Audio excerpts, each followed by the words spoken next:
The notion of the Dark Ages is a PR campaign basically by Renaissance artists and writers, right? The idea that light suddenly came back into the world as constantly being, it's been challenged basically ever since it existed, but especially now as people are recovering some of the spiritual wisdom of the Middle Ages, as Thomas Aquinas is getting more and more popular. Like everybody's sort of saying, like this was not some barbarous age, right?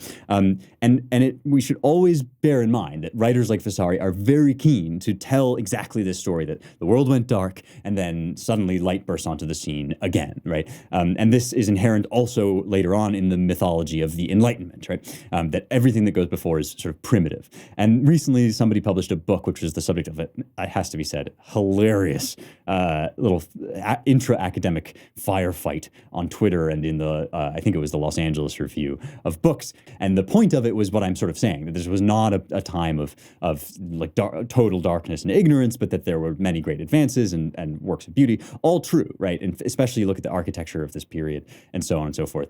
You can really kind of get behind what they were doing and see that they had a very specific vision of the world that they were working out. And it was really that vision had kind of come to its conclusion that allowed the Renaissance to flourish. All of this true. There was this like totally illegible woke attack made on this book, which was itself a kind of woke attempt to like recover quote unquote non-white aspects of the Middle Ages, and they just got into this endless like back and forth on Twitter, which is like they deserve each other. You guys go and have that fight, because honestly, like if you're gonna subscribe to the policies of like the woke revolution, then you're gonna get eventually eaten alive by them. Like that's just how that works. But I mentioned the book only to say that people are already and have for a long time been saying like this isn't like quite the uninterrupted period of dullness and emptiness that that it's been made out to be by our sort of Renaissance and Enlightenment forebears.